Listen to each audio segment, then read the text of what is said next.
ఓం శివశక్త్యా యుక్తో ఓం శివశక్త్యా యుక్తో యది భవతి శక్తః ప్రభవితుం యది భవతి శక్తః ప్రభవితుం న చేదేవం దేవో న చేదేవం దేవో న ఖలు కుశలః స్పందితుమపి.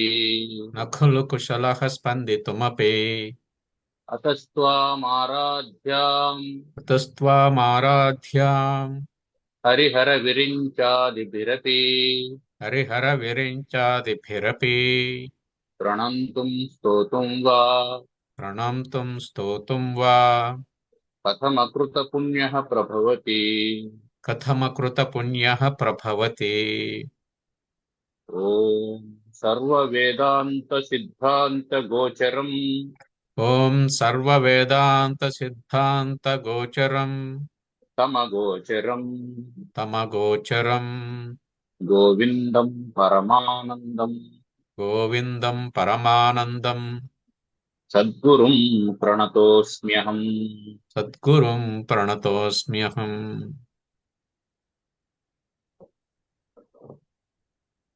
జగద్గురు శంకరాచార్యుల వారు వివేక చూడమని అన్నటువంటి ప్రకరణ గ్రంథం ద్వారా మనకు అన్నమయ, ప్రాణమయ, మనోమయ, విజ్ఞానమయ కోశాల గురించి తెలియజేసిన తర్వాత ఇప్పుడు ఆనందమయ కోశాన్ని గురించి చెబుతూ ఉన్నాడు. ఆనందమయ కోశం అంటే అది జీవునికి కారణదేహం. అజ్ఞాన వృత్తిలో ఉంటుంది, సుషుప్తి అవస్థలో ఉంటుంది. దీని ద్వారా ప్రియ, మోద, ప్రమోద అనేటువంటి ఈ మూడు వృత్తులు కలుగుతూ ఉంటాయి. లేదా ఈ మూడు వృత్తులతో కూడుకున్నటువంటిది ఆనందమయ కోశం అని ఇప్పుడు ఎట్లయినా చెప్పచ్చు. ఇవన్నీ చెప్పారు.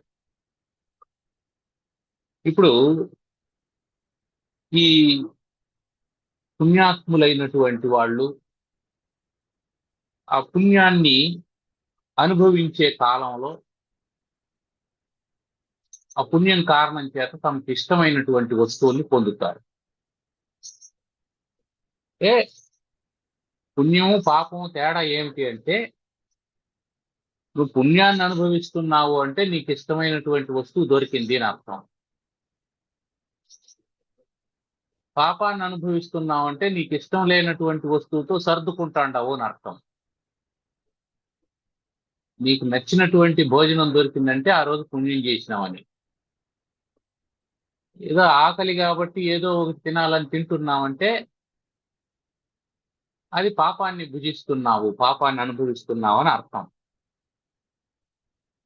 ఇప్పుడు ఎప్పుడైతే మనం ఈ ఇష్టమైనటువంటి వస్తువుని పొందామో అప్పుడు మనకు ఒక ఆనందం కలుగుతుంది. ఇది అందరికీ అనుభవంలో ఉండేటువంటిదే. దాన్ని అనుభవించేటప్పుడు ఒక ఆనందాన్ని కలుగుతుంది. అంటే ఇష్ట వస్తువుని చూసినప్పుడు, దాన్ని పొందినప్పుడు, దాన్ని అనుభవిస్తున్నప్పుడు ప్రియ, మోద, ప్రమోద వృత్తులు. చూసినప్పుడు కలిగేటువంటిది ప్రియం, అదే ఆనందాన్ని ఇస్తుంది. దాన్ని పొందితే కలిగేటువంటిది మోదం, అది ఇంకా ఆనందాన్ని ఇస్తుంది. దాన్ని అనుభవిస్తే కలిగేటువంటిది ప్రమోదం, అది ఇంకా ఆనందాన్ని ఇస్తుంది. అంటే ఒకదానికంటే ఒక ఆనందం పెరుగుతూ ఉంటుంది. ఇంత ఆనందం అంతా కలుగుతూ ఉంది అంటే దీనికి అంత కారణం ఏమిటి? దీనికి అంతటి కారణం ఏమిటి అంటే పుణ్యాన్ని అనుభవిస్తున్నాము అని అర్థం. సరే, ఈ పుణ్యాన్ని అనుభవించేటప్పుడు కలిగేటువంటి ఈ ఆనందము అందరికీ సమానంగా ఉంటుందా? అందరికీ సమానంగా ఉండదు. ఎందుకు అంటే అందరి ఇష్టము ఒకటి కాదు కాబట్టి. నాకు నచ్చినటువంటి భోజనం దొరికినప్పుడు నాకు ఆనందం నాకు లభిస్తుంది తప్ప అది అవతల వాళ్ళకు కూడా అంతే ఆనందం లభించదు. ఎందుకంటే వాళ్ళకు నచ్చాలని లేదు కాబట్టి. అయితే అన్ని జీవులకు నిద్రావస్థ అనేది సామాన్యమైనటువంటి ఆనందము. ఇది సర్వసామాన్యం. దీంట్లో ప్రయత్నం ఏమీ లేదు. ఆనందాన్ని పొందడం, అనుభవించడం అవంతా ఏమీ లేదు. నిద్ర పట్టిందంటే వాడు పుణ్యాన్ని అనుభవిస్తాడని అర్థం. పడుకొని ఎంతసేపు దొర్లినా నిద్ర రావడం లేదంటే వాడు పాపాన్ని అనుభవిస్తాడని అర్థం. అంతే, ఇంకేం లేదు.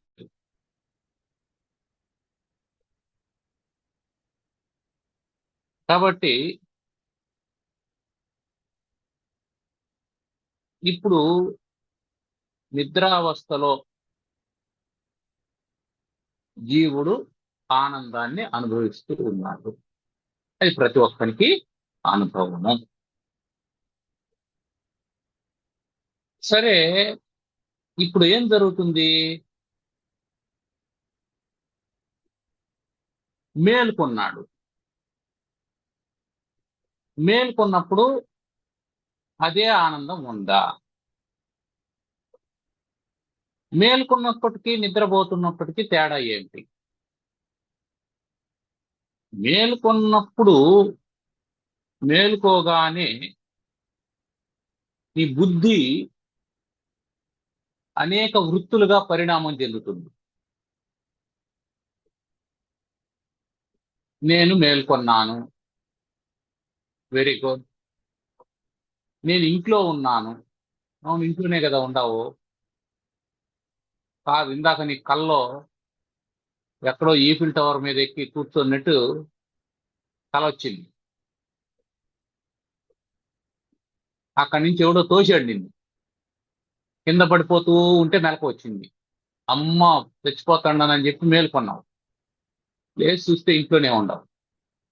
ఇంట్లోనే ఉండవు అనేటువంటిది అనే వృత్తి నీ బుద్ధి ఏర్పడింది. అంటే నీ మనస్సు ఏమైంది? నీ కంటి ద్వారా బయట వచ్చింది, నీ ఇంటి ఆకారాన్ని పొందింది, అందులో నీ ఉండవనేటువంటి విషయాన్ని గుర్తించింది, అది బుద్ధికి తెలియజేసింది. ఇప్పుడు జీవుడు, ఆ బుద్ధితో తాదాత్మ్యం చెందినటువంటి జీవుడు, ఇంతవరకు మనస్సుతో తాదాత్మ్యం చెంది స్వప్నంలో ఉన్నటువంటి జీవుడు నేను ఈఫిల్ టవర్ మీద నుంచి పడతాడనని అనుకున్నాడు. ఇప్పుడు బుద్ధితో తాదాత్మ్యం చెందినటువంటి జీవుడు లేదు నేను ఇంట్లోనే ఉండాను అని అనుకుంటాడు. ఈ రెండు ఒక అవస్థలో ఉండేటువంటివి కాదు, రెండు వేర్వేరు అవస్థల్లో ఉన్నాయి.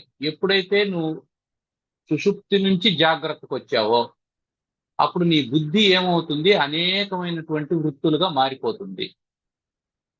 నువ్వు సుషుప్తిలోనే ఉన్నప్పుడు బుద్ధికి ఒకే వృత్తి. ఏమిటా వృత్తి? ఏమీ తెలియని వృత్తి. దాన్ని అజ్ఞానం వృత్తి అన్న. అజ్ఞానం అంటే ఏమీ తెలియకుండా ఉండడం అని అర్థం. ఏమీ లేకుండా ఉండడం అని కాదు. నువ్వు ఏమి తెలియలేదని అనుకుంటాండావో అదంతా నీకు తెలియనప్పుడు ఉంటుంది, తెలియనప్పుడు కూడా ఉంటుంది.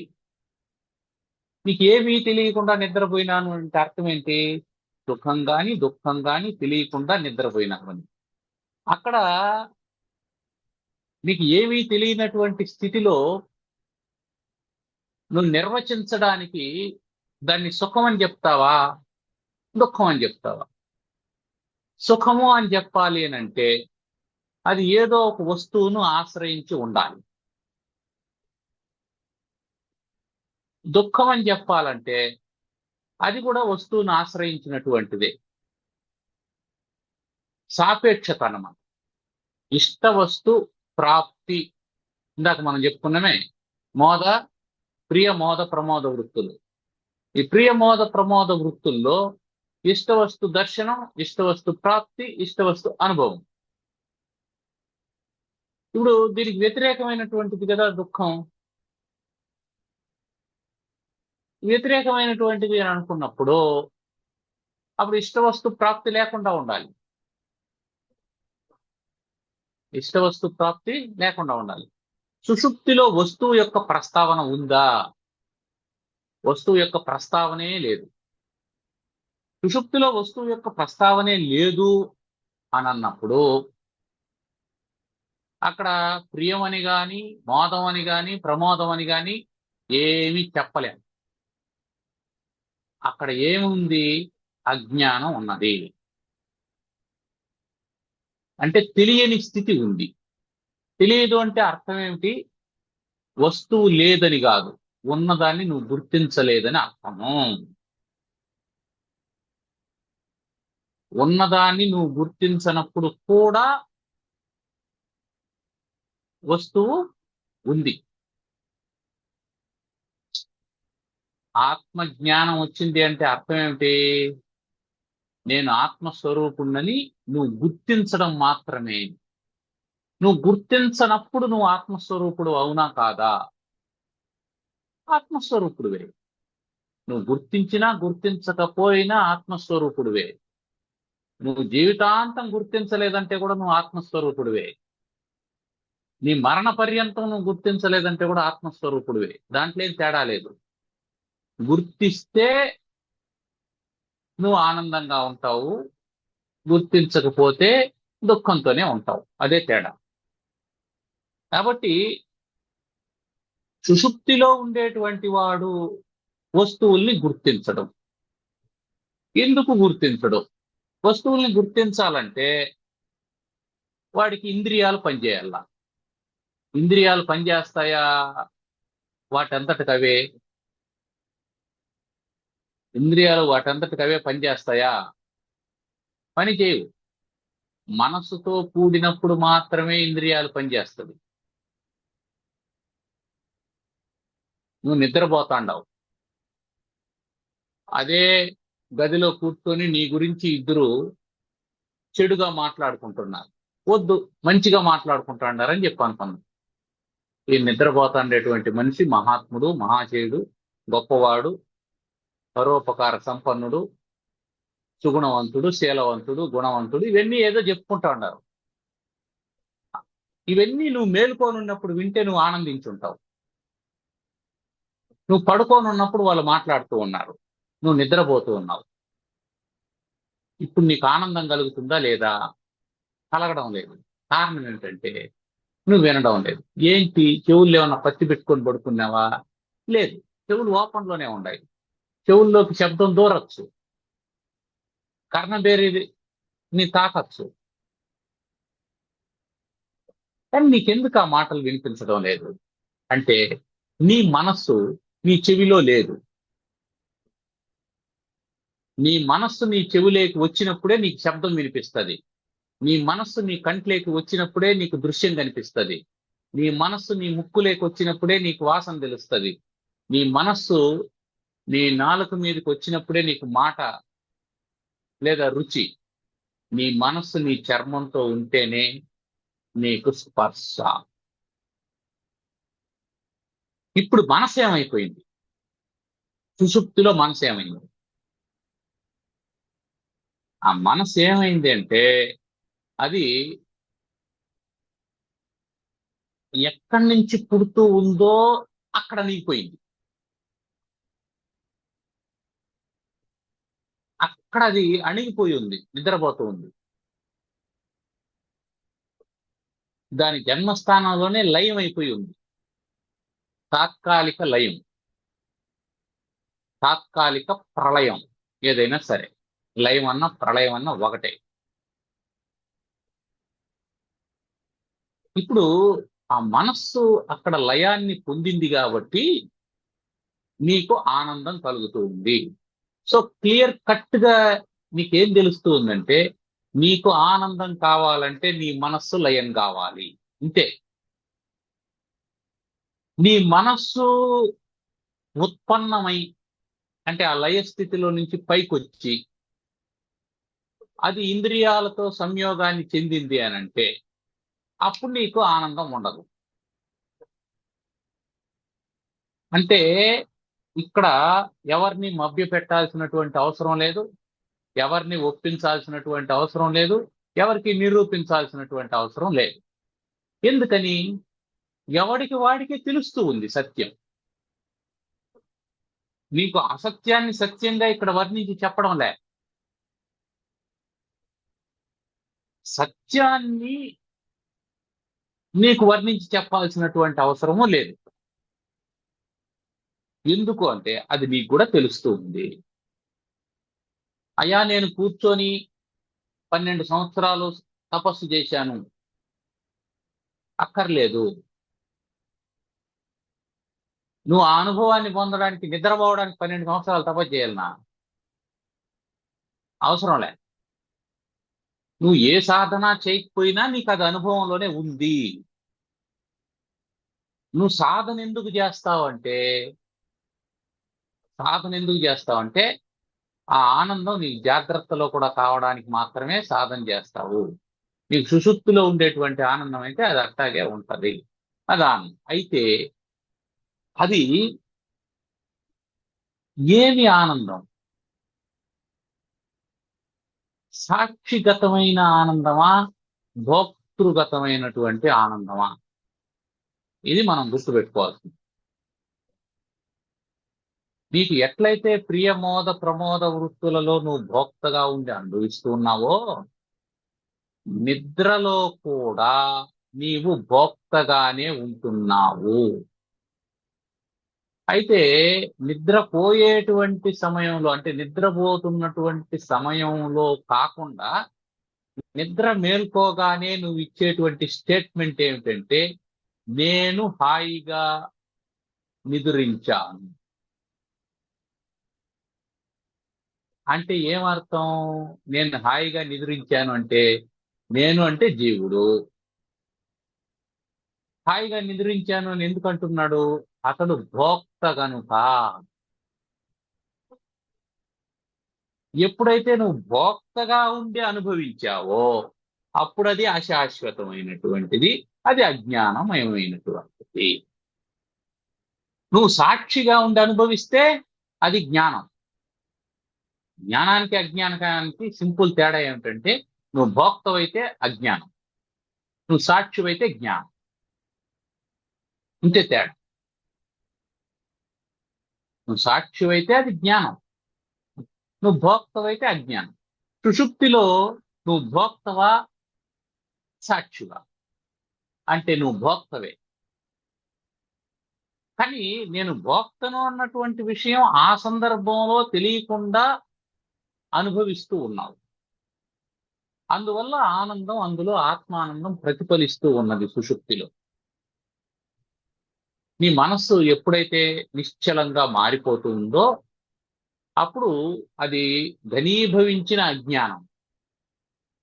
ఇక్కడ అజ్ఞానం అంటే మనం లోక వ్యవహారంలో ఉండేటువంటి తెలియనితనం అనే అర్థం కాదు. తెలియనితనం అనే అర్థమే కానీ ప్రపంచాన్ని ఏదీ తెలియకుండా, ఇంద్రియాల గురించి తెలియకుండా, శరీరాన్ని గురించి తెలియకుండా, ఏమీ తెలియకుండా ఉండేటువంటి ఒకానొక స్థితి అజ్ఞానం. ఆ స్థితిలో నువ్వు ఉన్నావు అంటే ఇవన్నీ లేవని కాదు, ఉన్నా వాటితో సంబంధం లేకుండా ఉన్నావు. అంటే అక్కడ నువ్వు సాక్షివి కూడా కాదు. ఇది విచిత్రం. అందువల్ల అజ్ఞానం అన్నారు దాన్ని. కాబట్టి అజ్ఞాన వృత్తి అది నిశ్చలంగా ఉంది. కాబట్టి నీ మనసు ఎప్పుడైతే నిశ్చలంగా నిర్మలంగా ఉంటుందో అప్పుడు అందులో ఆత్మ యొక్క ప్రతిబింబం ఉంటుంది. అద్దానికి మురికి లేనప్పుడు, నీటిలో అలలు లేనప్పుడు ఏ విధంగా మన ప్రతిబింబం స్పష్టంగా కనిపిస్తుందో అట్లా మనస్సు నిశ్చలంగా ఉన్నప్పుడు, మనస్సు నిర్మలంగా ఉన్నప్పుడు 2 సందర్భాలు మనం గుర్తుపెట్టుకోవాలి. ఒకటి మనస్సు నిశ్చలంగా ఉండడం, రెండోది మనస్సు నిర్మలంగా ఉండడం. సుషుప్తిలో మనసు నిశ్చలంగా ఉంటుంది, అందువల్ల ఆత్మానందం ప్రతిఫలించింది. కానీ నిర్మలంగా లేదు, దాంట్లో వాసనలు ఉన్నాయి, అనుద్బుద్ధంగా ఉన్నాయి, బయటకు తెలియకుండా ఉన్నాయి. కాబట్టి సుషుప్తిలో ఉండేటువంటి మనస్సు నిశ్చలమే కాని నిర్మలం కాదు. సమాధిలో ఉండేటువంటి మనస్సు నిశ్చలము మరియు నిర్మలము, అది తేడా. ఏమండి, నిశ్చలము మరియు నిర్మలమైనటువంటి మనస్సు ఉన్నప్పుడు అది సమాధి. నిశ్చలమైనటువంటి మనస్సు ఉండి అది నిర్మలం కాకపోతే అది సుషుప్తి.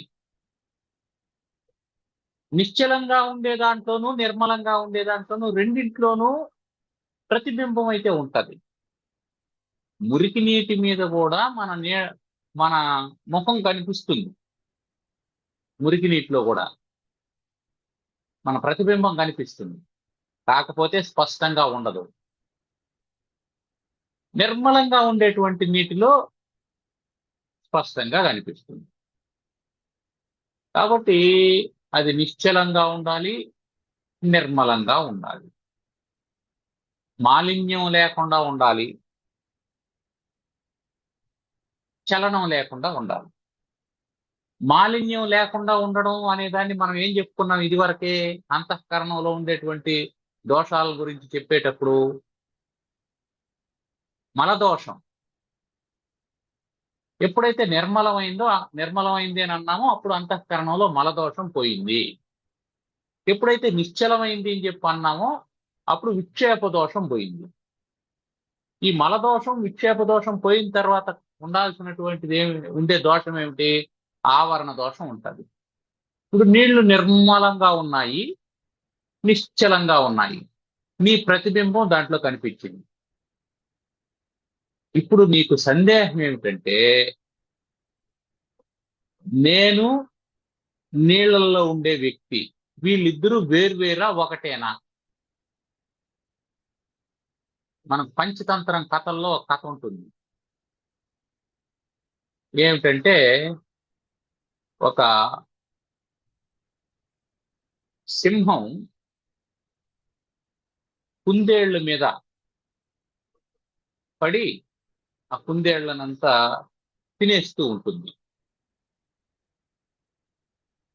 అప్పుడు ఆ కుందేళ్లలో ఒక వృద్ధుడైనటువంటి వాడు వాళ్ళందరినీ సమావేశం ఏర్పాటు చేసి, ఇక మన జాతి నశించిపోతుంది, లాభం లేదు అని చెప్పి అంటూ ఉంటే, దీనికి ఏదైనా ఉపాయం ఆలోచన చేద్దాం, ఎందుకు బాధపడడం, అపాయం వచ్చినప్పుడు బాధపడడం కంటే ఏదో ఒక ఉపాయాన్ని ఆలోచన చేయడం మంచిది కదా అని వాళ్ళల్లో ఒకరు అన్నారు. ఏం ఉపాయం ఆలోచన చేస్తావు అని అంటే, సింహాన్ని చంపేద్దాం అని చెప్పి అనుకోండి. కుందేళ్లన్నీ కలిసి సింహాన్ని చంపేది నిజమేనా? సాధ్యమవుతుందా అంటే అన్ని కుందేళ్లు నవ్వే సింహాన్ని చంపేద్దాం అనేటప్పటికీ నవ్వి, కలగంటున్నావా, ఇది ఎలా సాధ్యం అవుతుంది అని చెప్పంటే, చాలా సందర్భాల్లో మనం శారీరక బలంతో చేయలేనటువంటి పనుల్ని బుద్ధి బలంతో చేయొచ్చు అని చెప్పన్నారు. సరే, అదేదో నీకే అప్పచెప్తానో నువ్వు చెయ్యి అని చెప్పారు. సరే, నాతో పాటు నలుగురు రండి అని చెప్పాను. అనగానే ఈ 5 కుందేళ్లు సింహం గుహ దగ్గరికి వెళ్ళాయి. వెళ్ళి జయహో మృగరాజా, జయహో మృగరాజా అని చెప్పి అన్నారు. అది గర్వంగా దర్పంగా బయట ఏమిటి ఇలా వచ్చారు అని చెప్పి అన్నది. అనగానే, స్వామి, మేము మీ బానిసలము, మీరు మాకు రాజు, కాకపోతే మీరు మమ్మల్ని తినచ్చు, మాకేం అభ్యంతరం లేదు, మీకు ఎప్పుడు ఆకలి అయితే అప్పుడు ఇంద్రుడిని కావాలంటే అందరికి తినచ్చు, మేము మీ ఆహారం కోసమే పుట్టినటువంటి వాళ్ళం, మాకు అందులో ఏమి ఇబ్బంది లేదు. కాకపోతే ఏమైందంటే, ఇప్పుడు మాకు ఒక సందేహం వచ్చింది,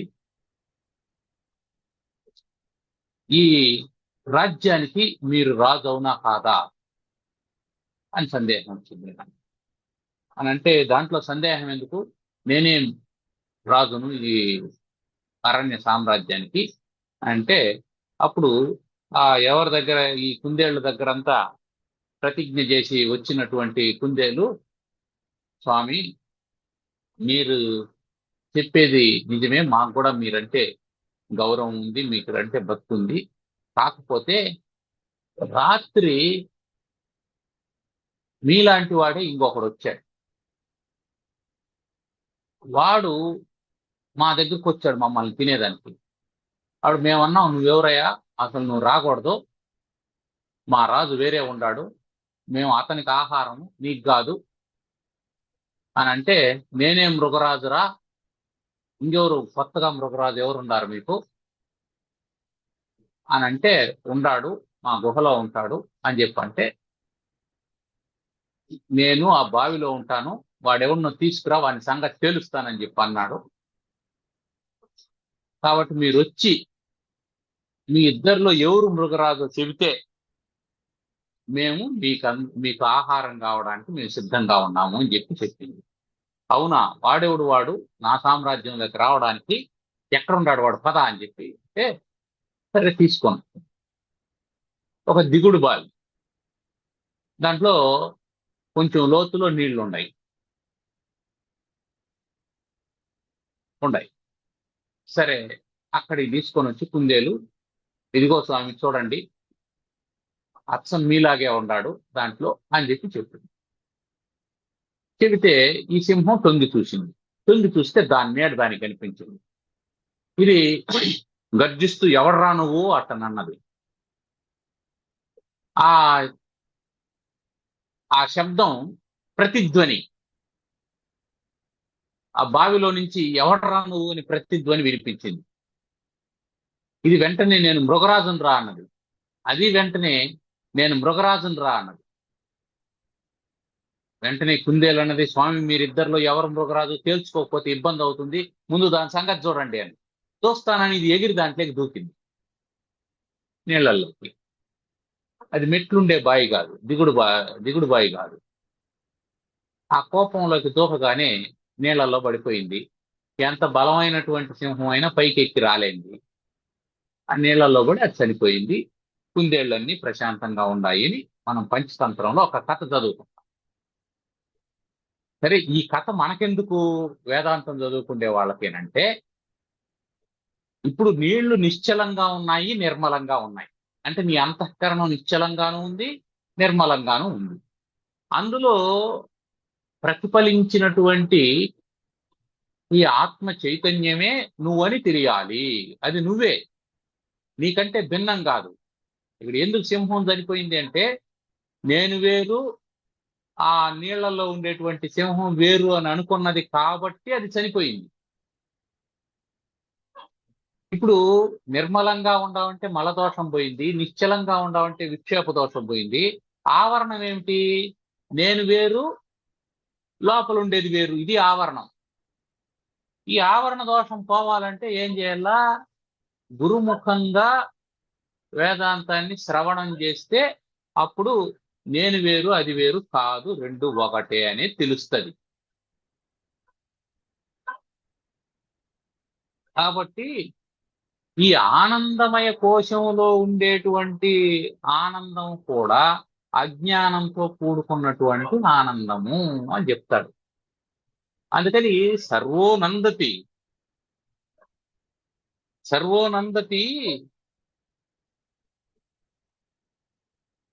అందరూ ఆనందిస్తారు. ఎప్పుడు ఆనందిస్తారు? సుషుప్తిలో ఉన్నప్పుడు అందరూ ఆనందిస్తారు. పుణ్యస్యానుభవే, పుణ్యంగా ఉండేటప్పుడు ఆనందిస్తారు. ఇవంతా జరుగుతూ ఉంటుంది. కానీ కానీ ఎప్పుడైతే మనస్సుతో సంబంధం లేకుండా, ఇంద్రియాలతో సంబంధం లేకుండా ఆనందాన్ని పొందుతాడో అది అసలైనటువంటి ఆనందం. సరే, ఆ వివరాలు చెబుతూ, ఆనందమయ కోశస్య ఆనందమయకోశస్య సుషుప్తౌ స్ఫూర్తిరుత్కట సుషుప్తౌ స్ఫూర్తిరుత్కటా స్వప్న జాగరయోరీషదిష్ట స్వప్నజాగరయోరీషదిష్ట స్వప్న జాగరయో స్వప్నజాగరయోః ఈషదిష్ట సందర్శనాదినా ఈషదిష్టసందర్శనాదినా ఆనందమయ కోశస్య ఈ ఆనందమయ కోశం అనేది సుషుప్తౌ స్ఫూర్తి ఉత్కట. స్ఫూర్తి అంటే తెలియబడడం. ఆనందమయ కోశం అనేది నీకు ఎక్కడ తెలియబడుతూ ఉంది? ఇంతకు ముందు ఎక్కడ చెప్పుకున్నాం? పుణ్యస్యానుభవే, పుణ్యం అనుభవించేటప్పుడు నీకు ఆనందం తెలియబడుతూ ఉంది అని చెప్పి అనుకున్నాం. ఆ తర్వాత ఎక్కడ తెలుస్తుంది అనుకున్నాం? సుషుప్తిలోనూ తెలుస్తుంది అనుకున్నాం. ఇక్కడ ఏం చెప్తున్నాడంటే ఈ రెండిట్లో ఎక్కడ బాగా తెలుస్తుంది అంటే ఆనందమయ కోశస్య స్ఫూర్తి సుషుప్త ఉత్కట. సుషుప్తిలో ఎక్కువగా ఉంటుంది. మరి స్వప్న జాగరయోహో, స్వప్నంలోనూ జాగ్రత్తలోనూ అదేవిధంగా ఈషదిష్ట సందర్శనాదిన. స్వప్నంలో జాగ్రత్తలో నీకు ఆనందం కలగాలంటే ఇష్ట సందర్శనాదిన, ఇష్టమైనటువంటి వస్తువులను చూడడం చేత ఈషత్ కొంచెంగా కలుగుతుంది. కొంచెంగా కలుగుతుంది అంటే సుషుప్తిలో కలిగినంత కలగదు అని అర్థం. తర్వాత శ్లోకం దానికి కనెక్షన్ ఉండేటువంటి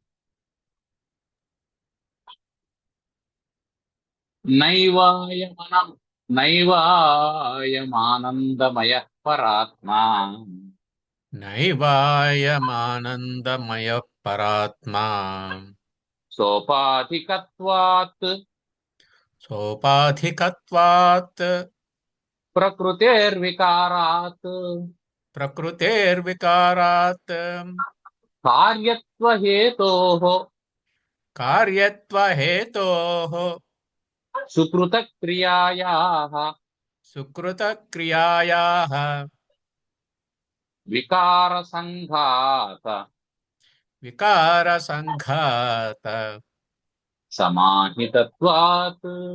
సమాహితత్వాత్.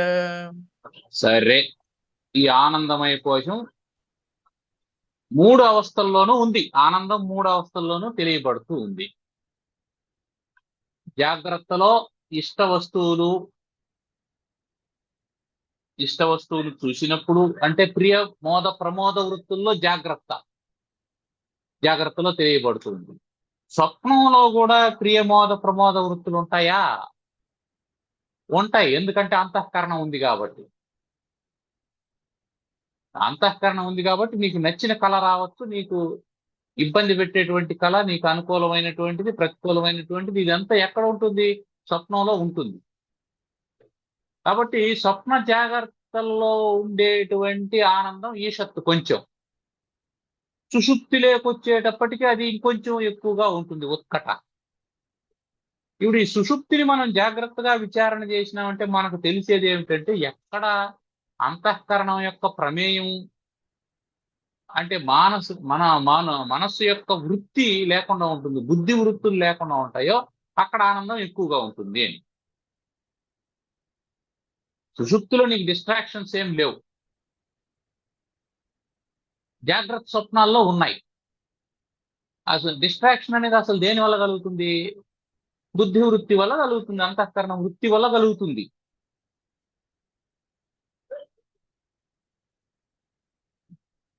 అందువల్ల మీకు డిస్ట్రాక్షన్స్ కలుగుతూ ఉంటాయి. ఆ ఏ డిస్ట్రాక్షన్ లేనటువంటిది సుషుప్తిలో ఉంది. కాబట్టి ఈ ఆనందమయ కోశం మూడు వస్తువుల్లోనూ, మూడు స్థితుల్లోనూ ఉన్నది, మూడు అవస్థల్లోనూ ఉన్నది. ఇది ఫస్ట్ పాయింట్ మనం గుర్తుపెట్టుకోవాల్సింది. అయితే ఇప్పుడు మూడిట్లోనూ ఉన్నటువంటిది ఈ ఆనందమయ కోశం పరబ్రహ్మమే కదా, పరబ్రహ్మమేనా? జాగ్రత్తలో ఉండేది, స్వప్నంలో ఉండేది, సుషుప్తిలో ఉండేది, దీని యొక్క తేడాల్ని మనం గమనించినాం. ఇప్పుడు ఈ మూడు పరాత్మ, పరబ్రహ్మమేనా? నైవ ఆనందమయ పరాత్మ. పరాత్మ ఆనందమయ, పరాత్మ నా ఏవ.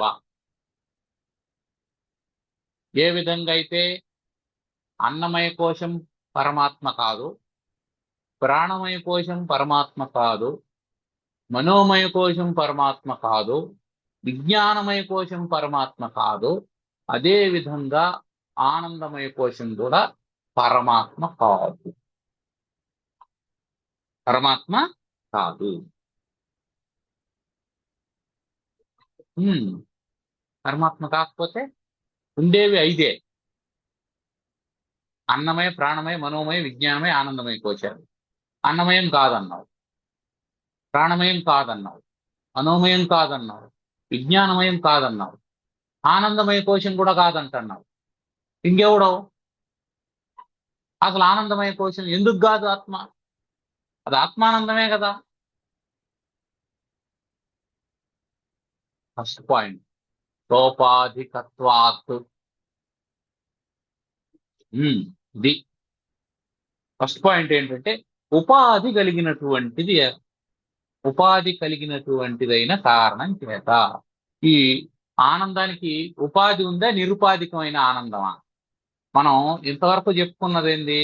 పుణ్యానుభవంలో ఆనందం కలుగుతుంది, వస్తు ప్రాప్తిలో ఆనందం కలుగుతుంది, అజ్ఞానం వల్ల ఆనందం కలుగుతుంది అని మూడు చెప్పుకున్నాం. జాగ్రత్తలో వస్తు ప్రాప్తి, అదేమిటి? ఆ వస్తు ప్రాప్తికి పుణ్యం వల్ల వస్తువు కలుగుతుంది, దానివల్ల ఆనందాన్ని పొందుతున్నాం. ఇది జాగ్రత్త స్వప్నాల్లో జరిగేటువంటిది. సుషుప్తిలోకి వచ్చేటప్పటికి ఏమైంది? అజ్ఞానంలో ఉంది. కాబట్టి ఈ ఆనందానికి ఒక ఉపాధి ఉన్నది. ఉపాధి అంటే అది అనుభవించడానికి ఒక బాడీ ఉండడం, ఉపాధి ఉన్నది. ఒక వాహకం ఉన్నది. ఏం వాహకం ఉంది? అక్కడ పుణ్యాన్ని అనుభవిస్తూ ఉన్నాడు, లేదా వస్తువుని అనుభవిస్తూ ఉన్నాడు. వస్తువు నశించినా, పుణ్యం అయిపోయినా ఆనందం ఉంటుందా? ఉండదు. ఉపాధి ఉన్నంతసేపే ఉంటది. ఇక్కడ అజ్ఞానం ఉన్నంతసేపే ఉంటది. మెలకు వచ్చిందంటే లేదు. కాబట్టి పుణ్యకర్మల యొక్క అనుభవ రూపమైనటువంటిది అక్కడ నేను సుఖిస్తూ ఉన్నాను, నేను భోక్తను అనేటువంటిది ఉన్నది. నేను ఆనందం అనేటువంటిది ఉందా లేదా? అది కూడా ఉంది. నేను సుఖస్వరూపుణ్ణి, నేను అనుభవిస్తూ ఉన్నాను, నేను ఆనందంగా ఉన్నాను, ఇవన్నీ ఉన్నాయి. ఈ ఉపాధి ఉన్నటువంటి కారణం చేత, ఫస్ట్ పాయింట్. రెండోది, ప్రకృతే వికారా. ప్రకృతి యొక్క వికారమగుట చేత. ప్రకృతి యొక్క వికారం అంటే అర్థం ఏమిటి? ఇక్కడ ప్రకృతి వల్లనే ఇదంతా ఏర్పడింది. ప్రకృతి వల్లనే ఇవంతా ఏర్పడింది. మూల ప్రకృతి దీనికి కారణంగా ఉన్నది. దేనికి కారణం? ఈ ఆనందమయ కోశానికి కూడా ఇదే కారణంగా ఉన్నది. అవిద్యే కారణం. అవిద్య కదా కారణ శరీరం. ఆ అవిద్య ఎక్కడి నుంచి వచ్చింది? మూల ప్రకృతి నుంచే వచ్చింది. మూల ప్రకృతి యొక్క వికారమే కదా అవిద్య. కాబట్టి ప్రకృతే వికారాత్. తర్వాత కార్యత్వ హేతోహో, కార్యానికి కారణమవుట చేత. కార్యకారణ సంబంధం ఉంది. తర్వాత ఏం చెప్తున్నాడు? సుకృత క్రియాయ. సుకృత క్రియాయ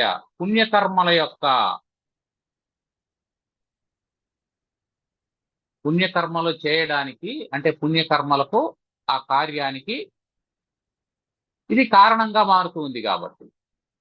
తరువాత వికార సంఘాత, వికారాలతో కూడుకున్నటువంటిది, వికారాలతో కూడుకున్నటువంటిది. వీటన్నిటి సమాహితత్వాత్, వీటన్నిటితో కూడుకున్నటువంటి కారణం చేత ఇది పరమాత్మ కాదు. అంటే ఏమర్థం? పరమాత్మ లక్షణాలు ఏం చెప్తున్నాడు? నిరుపాధికము, ప్రకృతి కంటే భిన్నము, వికార రహితము, కార్యకారణ రహితము అయినటువంటిది పరమాత్మ. అందుకని ఏం చెప్తున్నాడంటే, అయ్యా ఈ ఆనందమయ కోశం అనాత్మ. కారణం ఏంటంటే ఈ ఆనందమయ కోశం అజ్ఞానం అనే ఉపాధితో కూడుకొని ఉంది. First point. అంటే మూల ప్రకృతి యొక్క వికార రూపం అని అజ్ఞానం అని. మూల ప్రకృతే అజ్ఞానంగా పరిణమించింది అని. ఇది రెండోది. మూడోది ఏమిటి? పుణ్యకర్మల యొక్క అనుభవ రూపం. పుణ్యకర్మలను అనుభవించేటప్పుడు ఇది తెలుస్తూ ఉంది. పాపకర్మలను అనుభవించేటప్పుడు ఆనందమయ కోశం ఉందా? లేదు, దుఃఖం ఉంది అక్కడ. అందుకని ఇప్పుడు సుకృతాత్ములైనటువంటి వాళ్ళు, సుకృత క్రియాయా, సుకృతం ఆచరించినటువంటి వాళ్ళు అంటే పుణ్యం చేసినటువంటి వాళ్ళు. సుకృతం అంటే పుణ్యం. సుకృతాత్ములైనటువంటి వాళ్ళు ఆ పుణ్యం కారణం చేత వాళ్ళకి ఇష్టమైనటువంటి వస్తువులను పొందుతారు. పొంది ఆనందాన్ని అనుభవిస్తూ ఉంటారు. అనుభవించేటప్పుడు నేను సుఖంగా ఉన్నాను, నేను దీన్ని అనుభవిస్తూ ఉన్నాను, భోక్తను, నేను ఆనంద రూపుణ్ణి అంటే, ఇప్పుడు నువ్వు ఒకడివే పుణ్యం చేసినప్పుడు కర్తవైనావు, దాన్ని ఫలితాన్ని పొందినప్పుడు ఏం చేస్తున్నావు? భోక్తవవుతూ ఉన్నావు. దాన్ని అనుభవించినప్పుడు అనుభవిస్తూ ఉన్నావు. ఆ అనుభవం యొక్క ఫలితాన్ని ఆనంద రూపంలో అనుభవిస్తూ ఉన్నావు. అంటే నువ్వే ఇన్ని రకాలుగా మారుతూ ఉన్నావు. ఒకే జీవుడు ఇన్ని వికారాలను పొందుతూ ఉన్నాడు. కాబట్టి ఇది వికార సముదాయం, వికార సంఘాత సమాహితం. ఇన్నిగా మారిపోతూ ఉన్నది, ఇన్ని వికారాలు కలిగినటువంటిది. అందుకని ఏం చెప్తున్నాడు? వీటిని, ఈ పంచకోశాలు పరమాత్మ కాదు అని నిషేధం చేస్తూ ఉన్నాడు. తర్వాత ఏం చెప్తున్నాడు? పంచానామపి కోశానాం పంచానామపి కోశానాం నిషేధే యుక్తితః శ్రుతేః నిషేధే యుక్తితః శ్రుతేః తన్నిషేధావధి సాక్షి తన్నిషేధావధి సాక్షి బోధరూపో వశిష్యతే.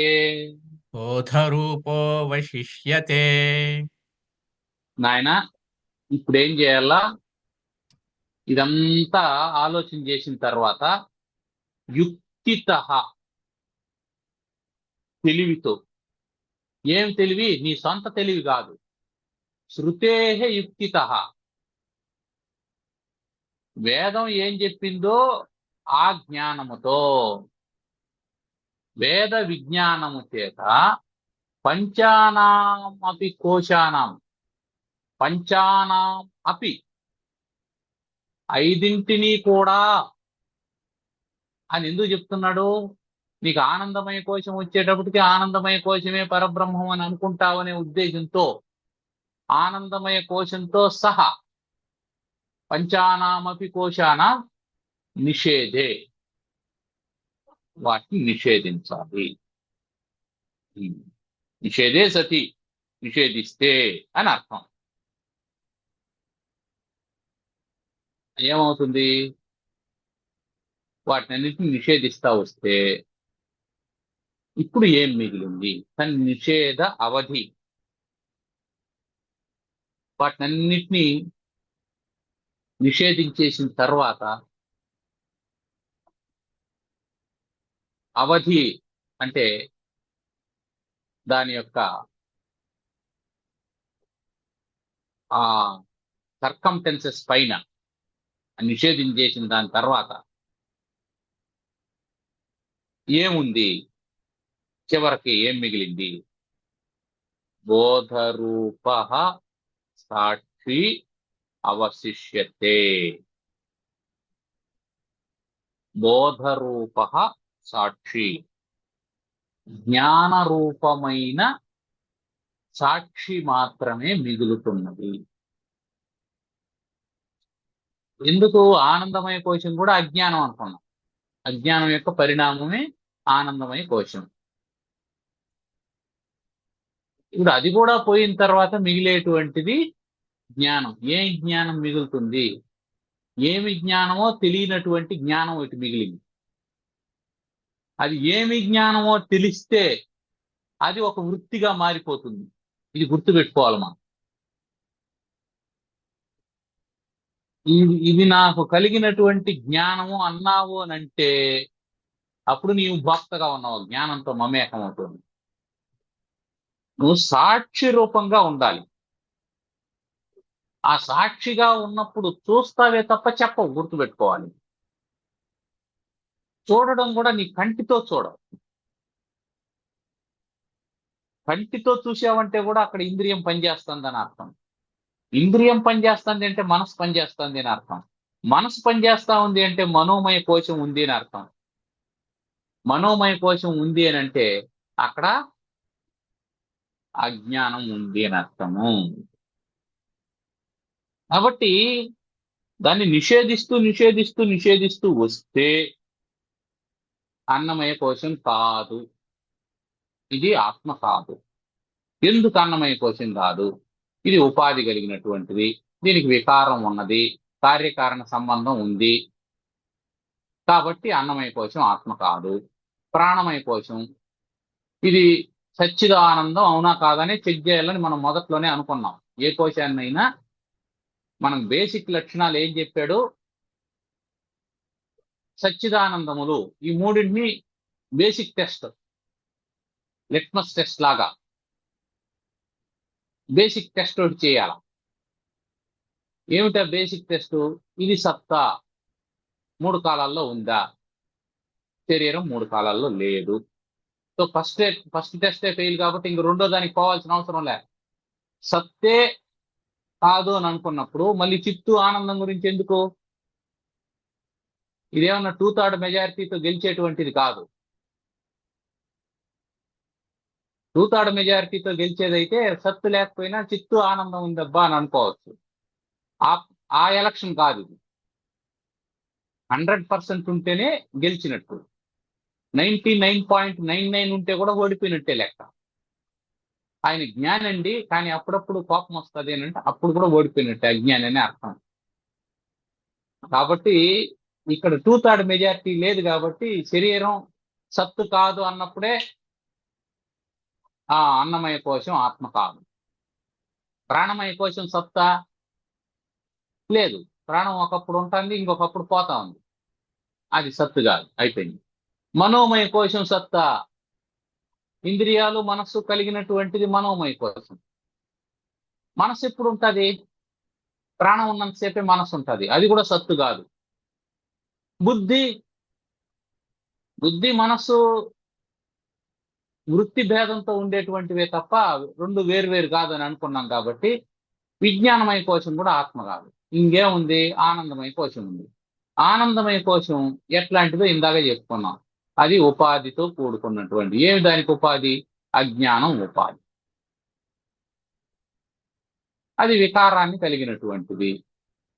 అంటే అది పుణ్యాన్ని అనుభవించేటప్పుడు ఒక రకంగా ఉంటుంది, అంటే జాగ్రత్తలో ఒక రకంగా ఉంటుంది, స్వప్నంలో ఒక రకంగా ఉంటుంది, సుషుప్తిలో ఒక రకంగా ఉంటుంది.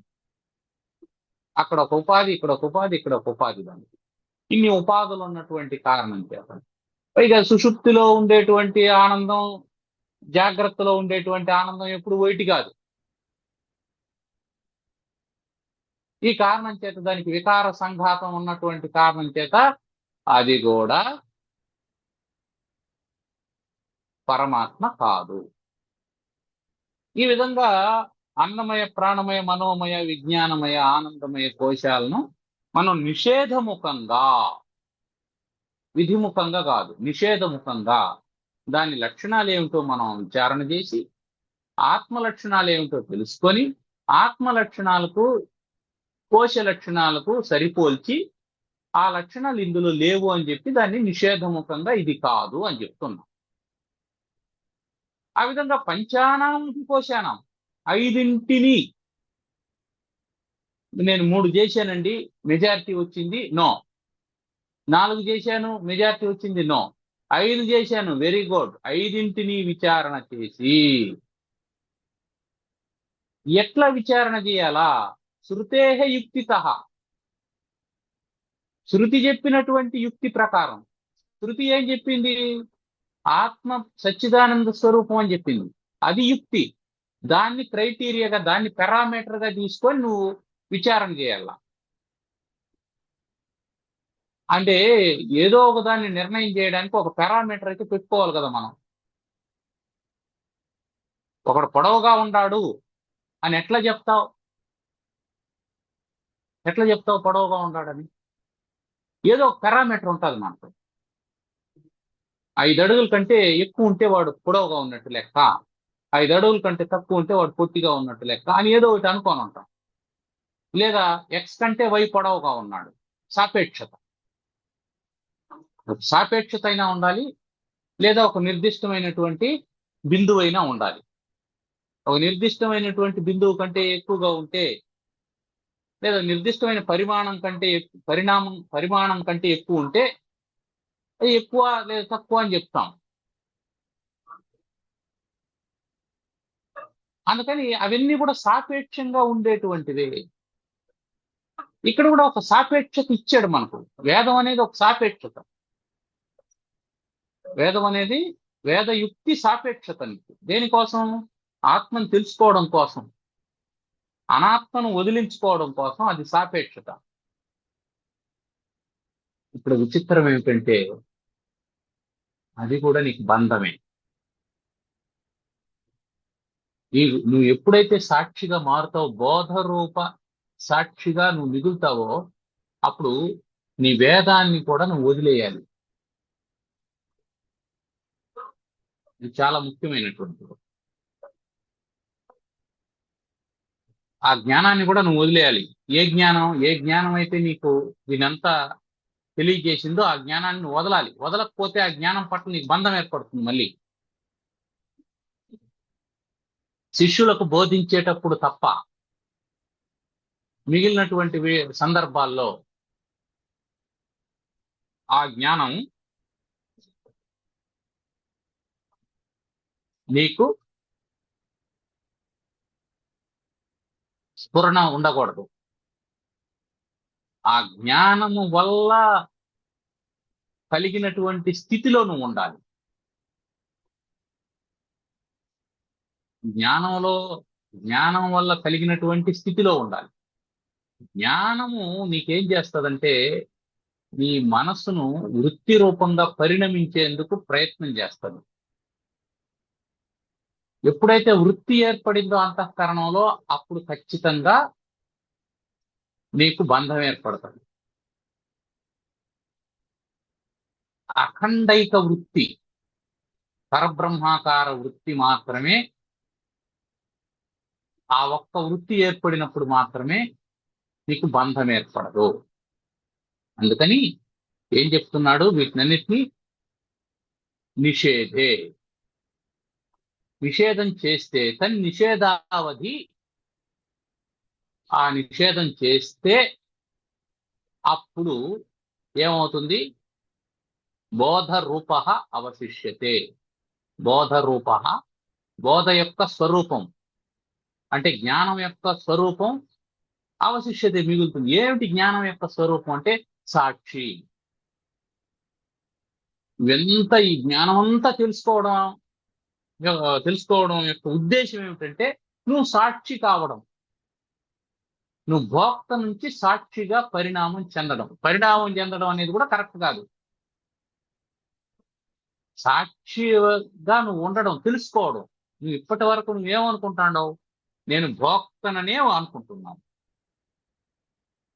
నేను భోక్తను అనేదే నీ మానసిక స్థితి, నీ వృత్తి. ఇగో నేను పాఠం చెప్తున్నాను, నేను పాఠం వింటున్నాను, నేను తింటున్నాను, నేను ఉంటున్నాను. ఇవన్నీ ఇంద్రియాలతో సంబంధపడినటువంటివే కదా. కానీ సాక్షి అయినటువంటి వాడు, సాక్షి స్వరూపంగా మారినటువంటి వాడు ఏం చేస్తాడు? వాడు ఇదిగో ఈ శరీరం తన ప్రారంధాన్ని అనుసరించి వివేక చూడమని పాఠం వింటూ ఉంది. తన ప్రారంధంలో వివేక చూడమని పాఠం చెప్పాలని ఉంది కాబట్టి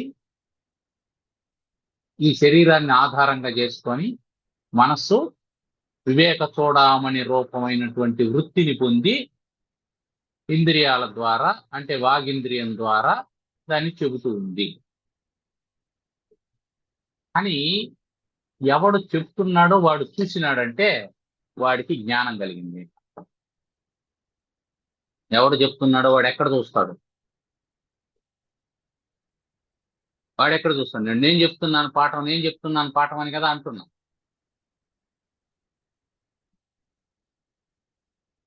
పాఠం జరుగుతూ ఉంది, నేను వింటున్నాను. పాఠం చెప్పేవాడు కూడా పాఠం వింటున్నాడా? పాఠం చెప్పేవాడికి పాఠం వినిపిస్తే వాడు సాక్షిగా ఉన్నాడని అర్థం.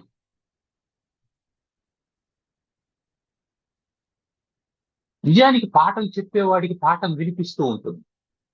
అది వినిపించకపోతే వీడు చెప్పడం. వీడు చెప్పాలి అంటే పాఠం వినిపించాలి.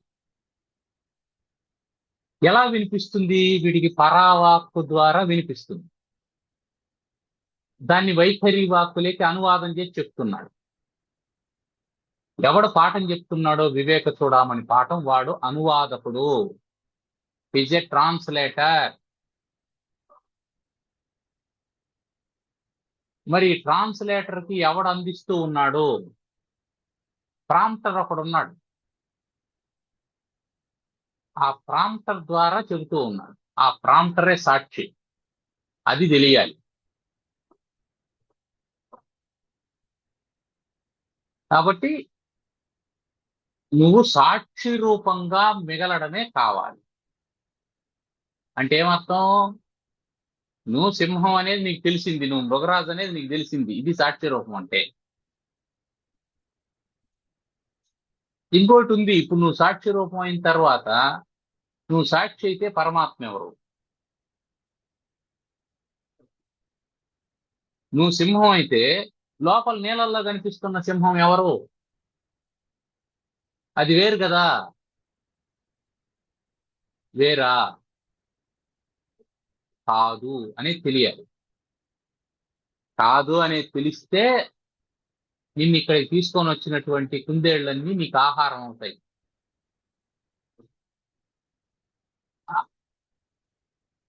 అది నేను ఒకటే అని తెలిస్తే ఇది ఆహారం అవుతాయి.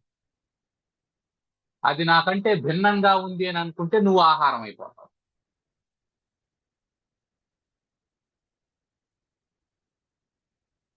అందువల్ల ప్రకృతి జీవుణ్ణి ప్రతిరోజు తింటూ ఉంది. కాలహ పచతి అని చెప్పి అన్నాడు. కాలం నిన్ను వండుకొని తింటూ ఉంది ప్రతిరోజు. నీ ఆయుష్ని తింటూ ఉంది.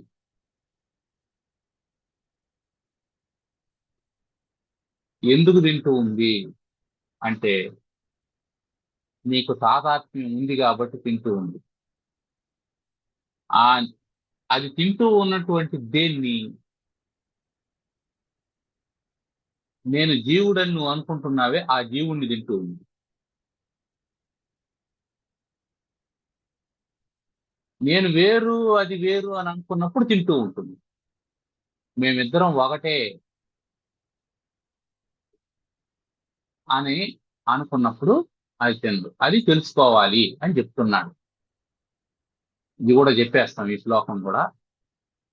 యోయమాత్మా స్వయం జ్యోతి యోయమాత్మా స్వయం జ్యోతిః పంచకోశ విలక్షణ పంచకోశ విలక్షణః అవస్థాత్రయ సాక్షి అవస్థాత్రయ సాక్షి సన్నిర్వికారో నిరంజన సన్నిర్వికారో నిరంజనః అవస్థాత్రయ సాక్షి సన్ అవస్థాత్రయ సాక్షి సన్ నిర్వికారో నిరంజన నిర్వికారో నిరంజనః సదానంద స విజ్ఞేయ సదానందః సవిజ్ఞేయః స్వాత్మత్వేన విపశ్చిత. స్వాత్మత్వేన విపశ్చిత. విపశ్చిత పండితుడైనటువంటి వాని చేత. పండితుడైనటువంటి వాడు. విపశ్చితుడు అంటే పండితుడు. పండితుడంటే పదాలకు అర్థం తెలిసినటువంటి వాడు పండితుడు కాదు. బోధ రూపంగా మిగిలినటువంటి వాడు, బోధ తెలుసుకున్నటువంటి వాడు. యుక్తిత శృతేహే, తెలివి చేత శృతి యొక్క విషయాన్ని తెలుసుకున్నటువంటి వాడు, ఆ విపశ్చితుడైనటువంటి వాడు ఏం తెలుసుకోవాలా? యోయం ఆత్మ, ఈ పరమాత్మ ఏదైతే ఉందో అది స్వయం జ్యోతి. స్వయం జ్యోతి. యోయం ఆత్మ, ఈ ఆత్మ, ఈ పరమాత్మ ఏదైతే ఉందో అది స్వయం జ్యోతి, స్వయం ప్రకాశమానమైనటువంటిది. పంచకోశ విలక్షణ, పంచకోశాల కంటే భిన్నమైనటువంటిది. అవస్థాత్రయ సాక్షి సన్, ఈ అవస్థాత్రయాలకు సాక్షిగా ఉంటూ నిర్వికార, అవస్థల ద్వారా వికారాన్ని పొందనటువంటిది. పంచకోశ విలక్షణ సన్ నిర్వికార, పంచకోశాలకు సాక్షిగా ఉంటూ ఏ విధమైనటువంటి వికారాన్ని పొందనటువంటిది. నిరంజన, ఏ కలంకము లేనటువంటిది, అంటే నిర్మలమైనటువంటిది అని అర్థం. నిర్వికారమైనటువంటిది అంటే నిశ్చలమైనటువంటిది, నిరంజనం అంటే నిర్మలమైనటువంటిది. ఏ దుమ్ము ధూళి లేనటువంటిది. సదానంద, సదా ఆనంద స విజ్ఞేయ, సదా ఆనంద, ఎప్పుడు ఆనంద రూపమైనటువంటి వాడు. అతన్ని విజ్ఞేయ తెలుసుకోవాలి. ఎలా తెలుసుకోవాలి? స్వాత్మత్వేన,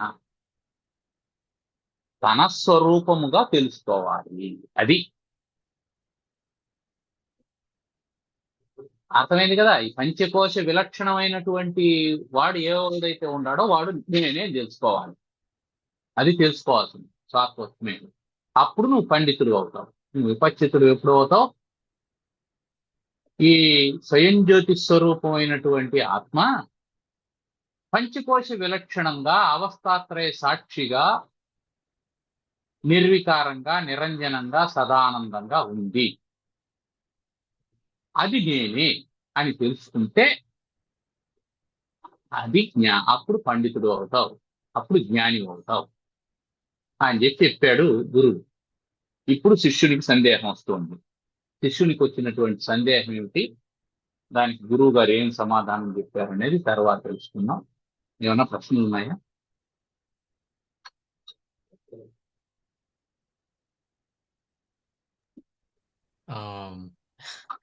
దీని ప్రకారం చూస్తే పరమాత్మ ఒక్కడే పండితుడు, ఇంకెవరు పండితులు గారనేసి తెలుస్తాం.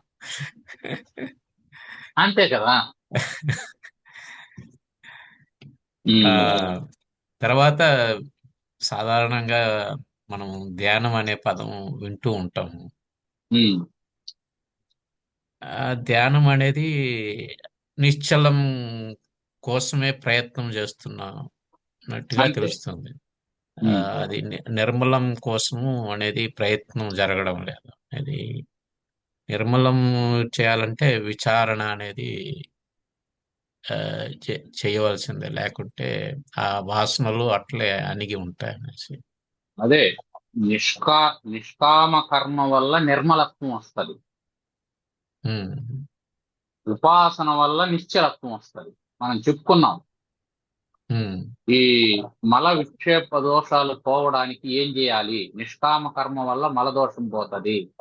ఉమ్, ఉపాసన వల్ల, అంటే గురు ఈశ్వరోపాసన వల్ల విక్షేప దోషం పోతుంది. అందువల్ల నిశ్చలత్వం నిర్మలత్వం వస్తే ఇక మిగిలింది ఆవరణ దోషం ఒకటి ఉంటుంది. ఉమ్. ఎప్పుడైతే నిశ్చలత్వం నిర్మలత్వం వచ్చిందో నీకు రెండు స్పష్టంగా కనిపిస్తుంటాయి. అది ఒకటి ఒకటి సాక్షి రూపంగా ఉండేటువంటి నేను. ఈ ప్రతిబింబంగా సా ఉండే నేను. ఈ సాక్షిని ప్రకాశింపజేస్తూ ఉండేటువంటి నాకంటే భిన్నమైనటువంటి పరమాత్మ. ఈ రెండు మనకు స్పష్టంగా తెలుస్తాయి. ఇప్పుడు అతను ఏం శాస్త్రం ఏం చెప్తుందంటే, నువ్వు సాక్షిగా ఉన్నటువంటి నువ్వే నీకు అధిష్టానంగా ఉండేటువంటి పరమాత్మ, ఈ రెండు ఒకటే అని చెప్తుంది. ఇక్కడ ఆవరణ దోషం పోతుంది. అంటే ఏం చేయాలి మనం? ఇప్పటి వరకు నువ్వు తాదాత్మ్య సంబంధం చేత ఈ పంచకోశాలు లేదా అవస్థాత్రయాలు దేహత్రయాలతో కలిసి ఉన్నావు. ఫస్ట్ ఏం చేయాలా? దీన్ని విడదీయాల. దీన్ని విడదీసిన తర్వాత ఇప్పుడు నీకేం కనిపిస్తుంది? ఈ విడిచేసినటువంటి పదార్థం ఉంది, విడదీయబడినటువంటి సాక్షి ఉంది. అంటే ఇంతవరకు నువ్వు భోక్తగా ఉన్నావు, ఇప్పుడు సాక్షి అయినావు. ఇప్పుడు ఈ సాక్షిని ప్రకాశింపజేసేటువంటిది ఒకటి ఉంది కదా పైన. ఇప్పుడు నీకు ఇంతవరకు ఒకటిగానే ఉండేది, నీకు మూడు లేదు, ఇప్పుడు మూడు అయిపోయింది. ఇంతవరకు నువ్వు ఒకడే. ఏమంటే నేను శరీరము, నేను ఇదో అనుభవిస్తానని, నాకు ప్రియము, మోదం, ప్రమోదం, ఇదే ఉండేది. ఎప్పుడైతే ఈ విచారణ మొదలు పెట్టావో అప్పుడు నీకు ఇదిగో నేను సాక్షిని, నేను ఇంతవరకు అనుభవించినటువంటి శరీరము, దానికి సంబంధించినటువంటి ఇంద్రియాలు, అంతఃకరణం, ఇవన్నీ ఉన్నాయి కదా, పంచకోశాలు ఉన్నాయి. ఆ పంచకోశాలు సాక్షి, ఈ సాక్షిని ప్రకాశింపజేసేటువంటి పరమాత్మ, మూడైనవి.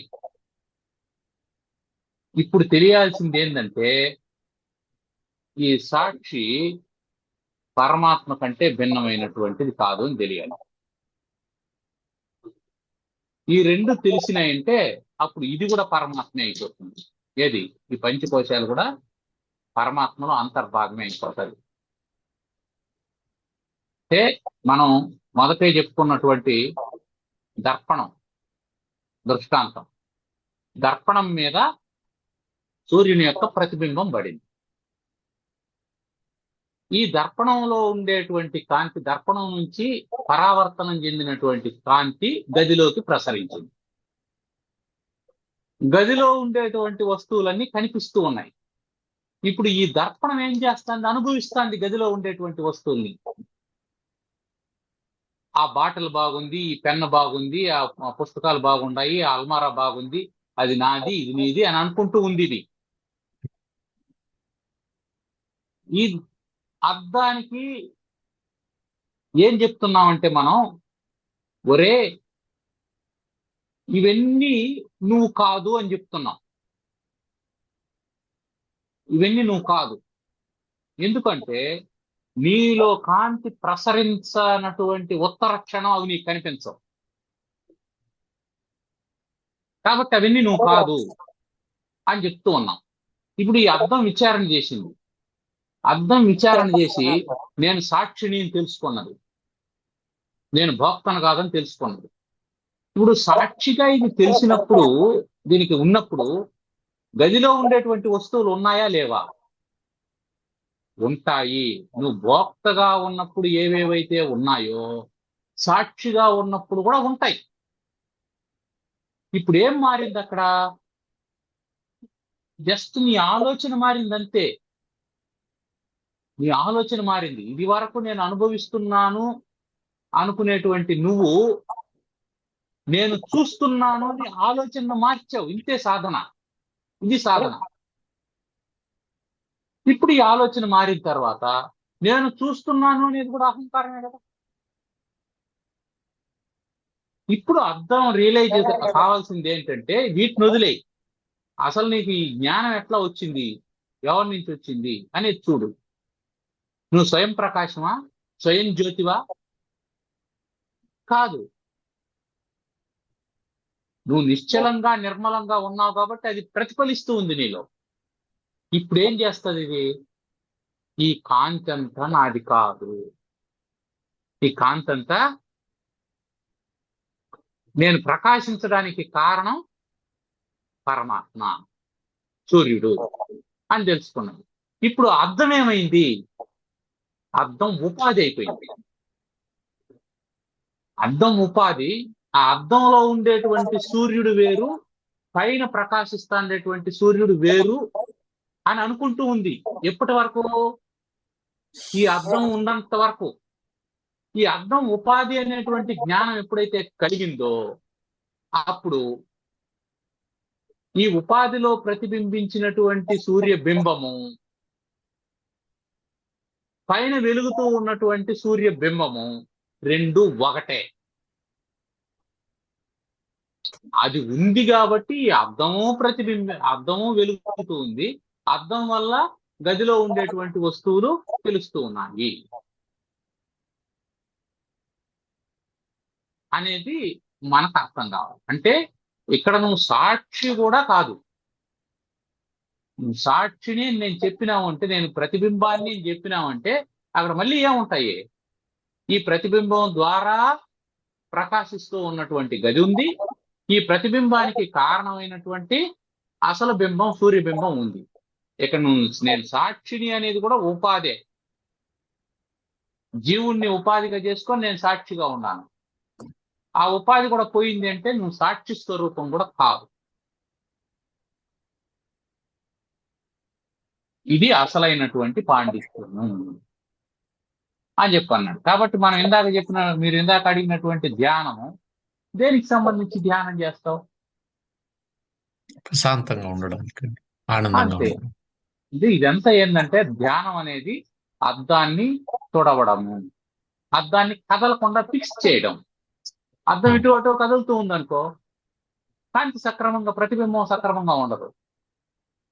అద్దాన్ని ఏం చేస్తాం? ఒక ఫ్రేమ్ ఫిక్స్ చేస్తాం. ఇది విక్షేప దోషాన్ని పోగొట్టడం. ఆ తర్వాత అద్దాన్ని శుభ్రంగా తుడుస్తున్నాం. అది చేసినంత కాలం ఏమి అయ్యా, గోడకు అద్దాన్ని బిగించినాం, అంతే. అద్దాన్ని శుభ్రంగా తుడిచినాం. అంతే. ఇప్పుడు మనకు తెలియాల్సింది ఏంటంటే అద్దంలో ఉండే నువ్వు, ఎదురుగా ఉండే నువ్వు ఇద్దరు ఒకటే అని తెలియడం. అంతే. తెలియాలి అంతే. ఈ మూడు తెలుసుకుంటే అయిపోయింది. మలదోషం, విక్షేప దోషం, ఆవరణ దోషం మూడు పోయింది. కానీ అక్కడుండేవాడు వేరు, ఇక్కడుండేవాడు వేరు అని చెప్పి అనుకుంటే, ఇప్పుడు వాడిని కొట్టాలనుకున్నావు, అద్దంలో ఉండేవాడిని కొట్టాలనుకున్నావు. అద్దంలో ఉండేవాడిని నీకు దెబ్బ తగలాలంటే ఏం చేయాలి నువ్వు? అద్దంలో ఉండేవాడికి చెంప దెబ్బ కొట్టాలా? ఎట్లా కొడతావు? నిన్ను నువ్వు కొట్టుకుంటేనే అద్దంలో ఉండేవాడికి తెలుస్తుంది, తగులుతుంది. ఇది అజ్ఞానం అవునా కాదా? అంతే కదా. కాబట్టి ఒరే, అది నువ్వు ఒకటే, వాడిని నువ్వు శిక్షించడం అంటే నిన్ను నువ్వు శిక్షించుకున్నట్టు అనేది ఎప్పుడైతే అర్థం అవుతుందో అప్పుడు నువ్వు ఆత్మను నిందిస్తే నిన్ను నువ్వు నిందించుకున్నట్టు, ఆత్మ లేదంటే నువ్వు లేదన్నట్టు, ఆత్మ జడమైతే నువ్వు జడమైనట్టు అనే జ్ఞానం కలుగుతుంది. అది అందుకని ఆవరణ దోషం పోవాలి. ఆవరణ దోషం పోకపోతే అది వేరు ఇది వేరు అని అనుకుంటున్నాం. కాబట్టి జీవుడు వేరు, దేవుడు వేరు అనేటువంటి వాడికి ఆవరణ దోషం ఉంది అని అర్థం. అందుకే జీవో దేవైవ నా అపరహ అని చెప్పన్నారు. మామూలుగా ద డిస్ట్రాక్షన్స్ చెప్తున్నాం కదా, బుద్ధిలో డిస్ట్రాక్షన్స్ అంటే జాగ్రత్తగా వచ్చినప్పుడు డిస్ట్రాక్షన్స్ ఏర్పడి అది ఖండంగా మారుతుంది. అంటే అనేక రకాలుగా మారుతుంది. అంటే సుషుప్తిలో అఖండంగా మారుతుంది. ఇది అర్థం లాగానే. అంటే అజ్ఞానమే లెక్క. అజ్ఞానం వల్ల సుషుప్తి వల్ల అంటే ఆవరణం. అది ఎందుకు అజ్ఞానం అని అంటున్నాం అంటే సింపుల్ గా నువ్వు నిద్రపోతున్నప్పుడు దొంగ వచ్చాడు.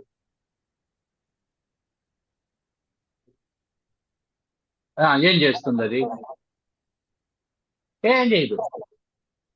వాడు ఇంట్లో ఉండే వస్తువులన్నీ ప్యాక్ చేసుకుంటాడు, ఫ్రిడ్జ్ లో ఉండే ఆ స్వీట్లన్నీ తింటాడు, వంట చేసి పెట్టుంటే అది కూడా తింటాడు. ఆ తర్వాత నిద్రపోతాండే నీకు కుదిరితే షేక్ హ్యాండ్ ఇచ్చి కూడా వెళ్ళిపోతాడు. నువ్వేం చేసినాయి? ఇంద్రియాలు ఏం చేసినాయి? ప్రాణం ఏం చేసింది? బుద్ధి ఏం చేసింది? ఏం చేసేది? అంతే. అవిడేం డిస్ట్రాక్షన్స్ లేవు. వాడు దొంగని కానీ, వాడు ఎక్కువ పోతున్నాడని కానీ, ఇవంతే. అంటే అక్కడ వృత్తి ఏర్పడలేదు. వృత్తి ఏర్పడలేదు. ఒకే ఒక వృత్తి ఉంది, అజ్ఞాన వృత్తి ఉంది. అంతఃకరణం అజ్ఞానంగా పరిణమించి, అంటే ఏది తెలియనటువంటి స్థితి. దొంగ వచ్చింది తెలియదు, ఎక్కువ పోయింది తెలియదు. అదే జాగ్రత్త లేక రాగానే ఏమవుతుంది? లేదు, స్వప్నం లేక రాగానే రకరకాలైనటువంటి తయారైపోతాయి. అప్పుడు డిస్ట్రాక్షన్స్ వస్తాయి. ఇన్ని డిస్ట్రాక్షన్స్ ఉండేటప్పుడు ఏకాగ్రత ఎక్కడ కుదురుతుంది? అది నిశ్చలంగా ఎక్కడ ఉంటుంది? నిశ్చలం కాదు, నిర్మలం కాదు. ఎప్పుడైతే ఇది నిశ్చలం కాదో అన్ని విషయాల్ని క్రోడీకరిస్తూ ఉంటుంది. వాడు అట్లంట, వీడెట్లంట, అది ఇట్లా, ఇది ఇట్లా అని. అంటే ఏమర్థం? దాన్ని దీన్ని దీన్ని దీన్ని అన్నిటిని తాకుతుంది, అన్నిటికుండే మురికిని ఇది పూసుకుంటాం. ఆ వాసనలన్నీ వస్తాయి. ఒక ఉదాహరణకి ఉమ్, ఆ జ్ఞాని ఉన్నాడు అంటే, ఉమ్, ఫర్ ఎగ్జాంపుల్ భగవాన్ రమణ మహర్షి గారు ఉన్నారు అనుకుందాం. ఉమ్, అప్పుడు దొంగ వాళ్ళు ఎవరో వచ్చారు అనేసి కూడా ఒక కథ ఉంది. నీకు కావాల్సింది ఉమ్, నువ్వు ఎత్తుకొని పో అనేసి ఉమ్. కూడా చెప్తారు. ప్లస్ అవును, ఏదో పులి వచ్చింది అని కూడా ఏదో చెప్తూ ఉంటారు. అవును.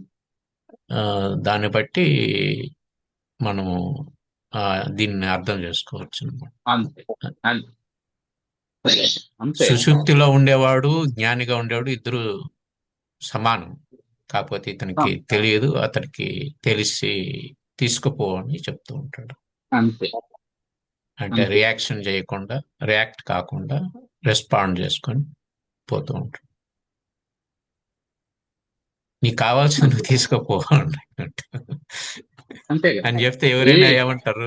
హ్యాపీగా ఉంటారు, తీసుకో. కాదు, అది ఉండే కొద్దీ నీకు బరువే కదా. అవునవును. నీకు గదిలోకి వస్తువులు కొనుక్కొని వచ్చి పెట్టుకుండే కొద్దీ ఏమవుతుందంటే నీకు స్థలం తగ్గిపోతుంది. అవునవును. తగ్గిపోతుంది. ఇటువైపు ఒక బీరువా, అటువైపు ఒక బీరువా పెట్టినావు, కొంచెం స్థలం తగ్గింది. 2 సోఫాలు తెచ్చేసినావు, ఇంకొంచెం స్థలం తగ్గింది. మధ్యలో ఒక టీపాయ్ వేసుకున్నావు, ఇంకొంచెం స్థలం తగ్గింది. అయ్యో టేబుల్ లేకపోతే ఎట్లా అనేసి ఒక టేబుల్ వేసుకున్నావు, ఒక చైర్ వేసుకున్నావు. ఇంకెంత ఉంది గదిలో నువ్వు తిరగడానికి? అవును. అయిపోయింది స్థలం. కాబట్టి జ్ఞాని ఏం చేస్తాడు? నీకు బీరువా కావాలన్నా తీసుకో, టేబుల్ కావాలన్నా తీసుకో, నీకు సోఫా కావాలన్నా తీసుకో అంటాడు. ఎందుకు? తీసుకోపోయే కొద్దీ నేను విశాలం అవుతాను, నా వృత్తులు తగ్గిపోతాయి.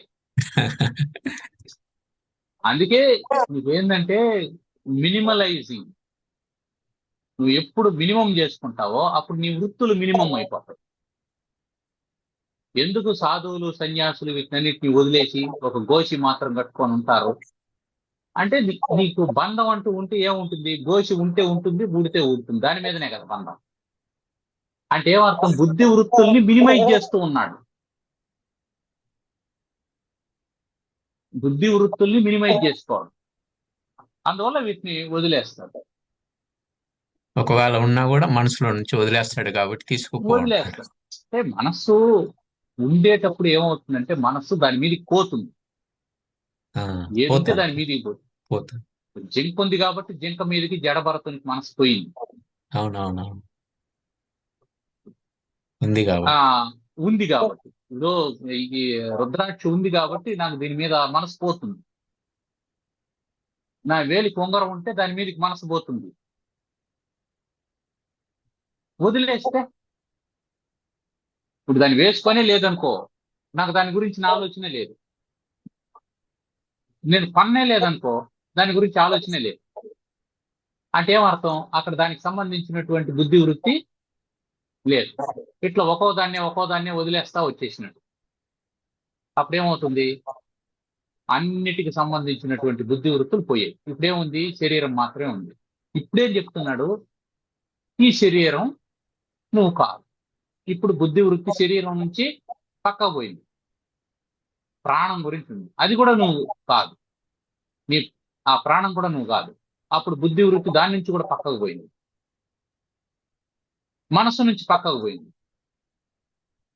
ఆనందం నుంచి పక్కకు పోయింది. ఇంకేముంది అక్కడ, ఒకటే అవుతుంది, వృత్తి శూన్యము, వృత్తి రాహిత్యము, ఆలోచనల యొక్క శూన్యం. ఇప్పుడు నిశ్చలత్వం వచ్చింది. ఈ నిశ్చలత్వంలో ఏదైతే ప్రతిబింబిస్తూ ఉందో ఆ ఆనందం సాక్షి ఆనందం, అది ఇది వేరు కాదు అనేది అప్పుడు స్పష్టత ఏర్పడింది. ఇక్కడ తాదాత్మ్యం కదా, తాదాత్మ్యము అంతే. ఒక్కొక్కటి అదే నేను తెలియడం అంతే. ఒక్కో తాదాత్మ్యం మనసు మీద కాదు, అన్నం ఏమో కాదు, అన్ని అదే మనం తాదాత్మ్యం మళ్ళీ పోతే అప్పుడు రామకృష్ణ పరమహంస గారు చెప్పినటువంటి ఉప్పు బొమ్మ కథ. బొమ్మ కరిగిపోయింది అంతే. అంతే.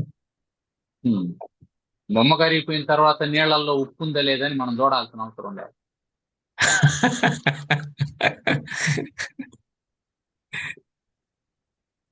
అయిపోయింది.